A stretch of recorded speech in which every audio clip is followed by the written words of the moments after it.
Hey everybody, boy, this is September 11th, 2025. Going back 24 years to September 11th, 2001, I remember exactly where I was. 9/11. That's what we call it. We didn't call it 9/11 then. It was just a normal day. It was, for me, a day where, as I recall, and that was um, I had a tendency back then to fall asleep on the couch of my apartment at 375 Van Buren. And as I would stay up late, work on my computer, watch a movie, that sort of thing, eat great dinner, bring it over to the table, that sort of thing, right? Um, and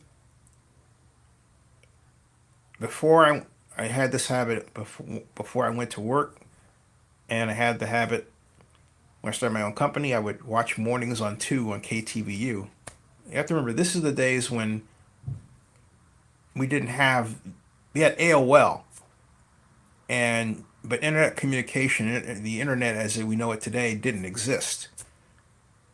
We had pushes toward that area, toward that, but it didn't exist. If you wanted to find out what was going on, you had cable television. You had a number of channels, nothing like we have today, but a number of channels to select from. But if you wanted to stay in touch with what was happening in Oakland, in the Bay Area, you went to local television. In those days, KTVU offered the best coverage, period. And Tuesday, September 11th, 2001 was no exception. So when I woke up, the first thing that I saw was um, the World Trade Center, and there was a fire. And I remember waking up as well like this. I woke up like, wow. And that was 6 o'clock in the morning for me, which was 9 o'clock in the morning on the East Coast where I'm at. Okay. So I went back to sleep just for a little bit because it was early. And then I woke up again and the fire had just gotten worse. At first I thought it was just a little fire that would go out, and it wasn't that at all. It didn't occur to me because I was groggy that a plane had, and in fact, no one knew what happened. Again, it's not like today where someone can just quickly take a smartphone picture or video of something. No, the iPhone had not been invented. There were cell phones, but we were just getting into the era of the small phone, right? But nothing like what Steve Jobs created at all. Nothing. And the ones that did have video were few and far between, and when they did, they were super grainy. The thought of uploading them somewhere was just out of the picture at the time. I mean, not that it couldn't be done, but the time was long and the result was just disappointing. So, not like today. See, we didn't, few people except people who were right there at the time realized that a plane had ran into World One. It was on fire. We're trying to figure out the cause of the fire. Da, da, da, da. That was what was going on. Uh, and I made a video with my friend on 7 years later, because then to tell your story on YouTube is becoming a thing. So I did just that, and we went. My darling friend Beth Schnitzer and I went to a little restaurant, and she filmed me talking about it. Here it is. Right now. It's September 11th, 2008. I'm in San Francisco at a place called Cafe de la Presse. I'm not in my usual home studio that you see me in. And I decided to make this video regarding where I was when September 11th, 2001. Well, to say that something occurred is an unusual feeling. I was still living in Oakland, and I'd fall asleep on the couch because I tended to work on the couch and I left the television on, channel 2. And when I came to, there was a building on fire, and it took me about 5 seconds to realize that was one of the World Trade Center buildings. And I thought, oh wow, I thought it was an innocent fire. So naturally I was watching to find out what was going on. Everyone was guessing, no one had any idea. And then of course there was the second plane hit, and that was very weird to see. And then of course through the rest of the day, I watched the buildings come down, and the first thing I wanted to do is I wanted to connect with people. I called everyone that I thought I knew in New York, even if I hadn't talked to them in years. Couldn't find a lot of people. One person that I knew, I remember, worked in American Express at it was 7 World Trade Center, and I couldn't find him, so I was quite worried. Called my mom. The first call actually I made was to my mom, because my mom reminded me that I woke her and my stepfather up, my now late stepfather. Then after a while, I went about 11:39 in the day. I went to Lakeshore, to Arizmendi, which is if you're ever in Oakland, it's a great place to get pizza. And everyone that you didn't expect to see at that time of day, you saw. But it was just somber. People couldn't get over it. They couldn't believe it. And of course, the next question was, okay, what do we do? And I didn't have the anger to lash out, because you don't know what to lash. You don't know what to do.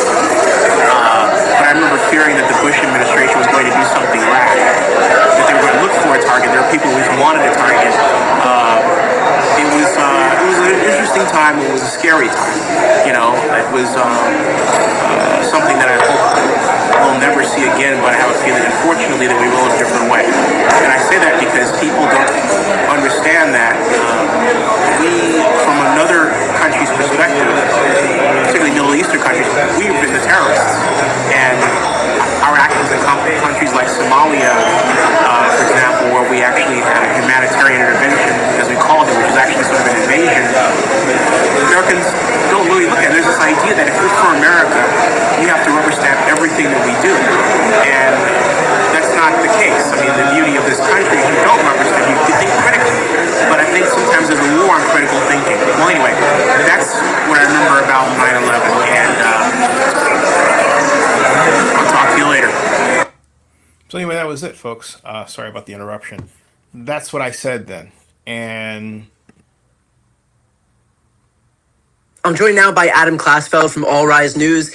Adam, the whole country has been watching this Epstein scandal. Stop that. Okay. So something else I remember about that is, frankly speaking, how great the television coverage was. Television organizations then had far more money to dispose of to have reporters everywhere, on the street, in Pennsylvania, in DC, in New York.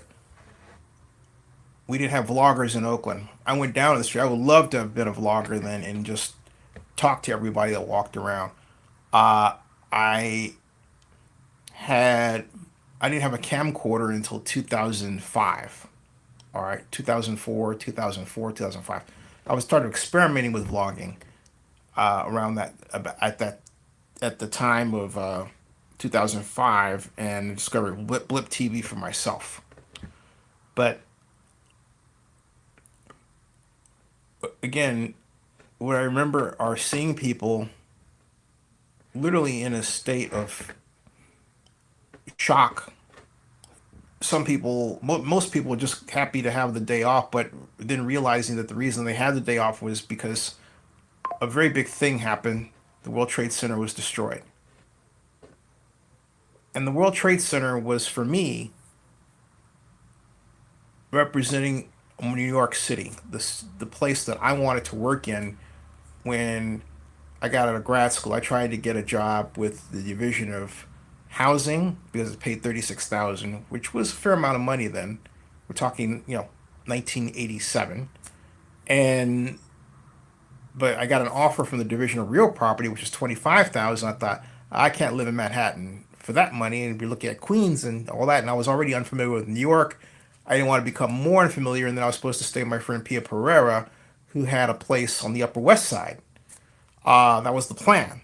So that didn't work out, but by the grace of God, I was number one on the wait list at the University of California. Excuse me, I was that was after getting into Cal and graduating. But by the grace of God, I was hired by the city of Oakland to be intern.